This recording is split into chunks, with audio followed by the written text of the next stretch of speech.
Hi there folks, this is John. I'm one of the facilitators with the Go-to-Market Enablement team, and today we're going to be talking about calculated properties in HubSpot. So calculation properties are special in HubSpot because they remove the need for manual admin work to make custom calculations within your data. So basically, it's as it says here in the knowledge base, calculation properties allow you to set up custom equations based on number properties. You can automatically calculate the minimum, maximum, count, sum, or average values for properties on associated records. So let's say, for example, you have a contact that has multiple deals associated. We can look at the maximum amount of those deals, the minimum amount of those deals, the sum, or the average. So if they have 5 deals associated, we could look at the average of those 5 deals across that one particular contact, or potentially, company as well. That's another place where the calculation properties work. The main thing with calculated properties, we can see here in my example portal, it also works to show a time between dates. So we can see the time between the contact creation and deal creation. How long does a contact generally have to be in our CRM before a deal is created? How long does a contact need to be created before the deal is closed? Again, the data here is a bit skewed because it's just an example, but the customers will be able to show a reflection of how long their customer life cycles generally are, and again, look at minimum, maximum, averages, that sort of thing. So I suppose in terms of who this is useful for, it would be useful for managers, CRM admins, sales or marketing reps or managers as well, to help provide context and insight on all of the objects within their CRM.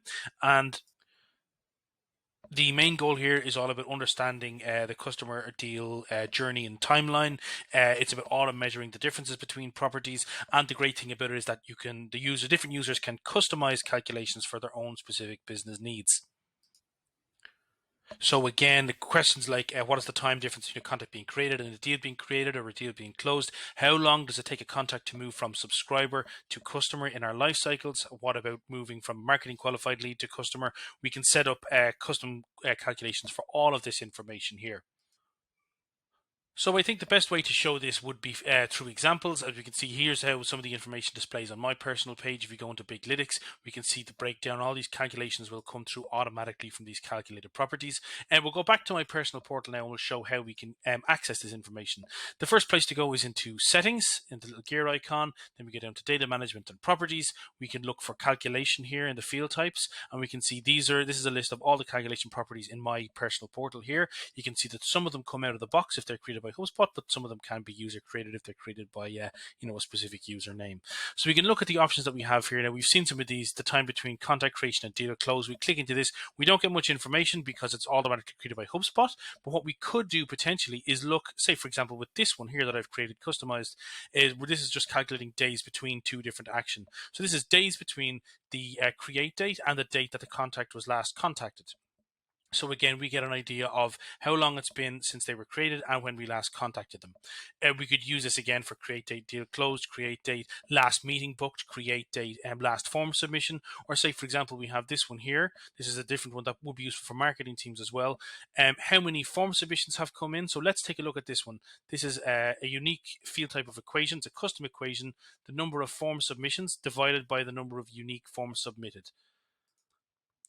So this way we might be able to track, is the contact filling out different types of forms? Are they only filling out the one form on whichever web page? So there are some of the examples of the ones I have set up. We'll start from scratch and I'll go through some of the options here.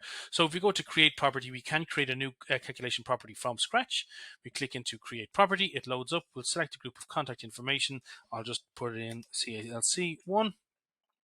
Go to next, select field type. That will be a calculation. So we'll scroll down to values, calculation, build a calculation out, and we can see here we have the options. Calculated property type, we can look at the custom equation, which allows us to add different options. We could say 1 plus 1, 1 plus 2. We could say I want the last meeting duration or the number of times contacted plus minus multiplied divided by, let's say, 2. I'm not sure why you would do that, but these options are here usable for customers. And again, they can set up their own custom equations.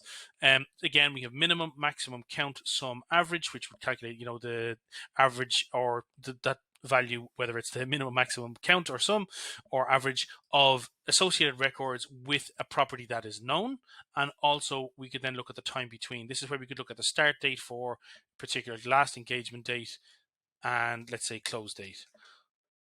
So close date. So this would be the time a contact last engaged with us and the time between it took that last engagement and the deal to close. We can create this and use this as information on our records as well. So it's all about identifying the areas in our contact timeline. If if we have SLAs or we have a timeline that we want to pursue, we can use these properties to monitor those timelines and those life cycle journeys for our contacts and our reps as well. So the main three takeaways that we'd have here is that it's extremely powerful. It creates these calculations without the need for workflows or reports.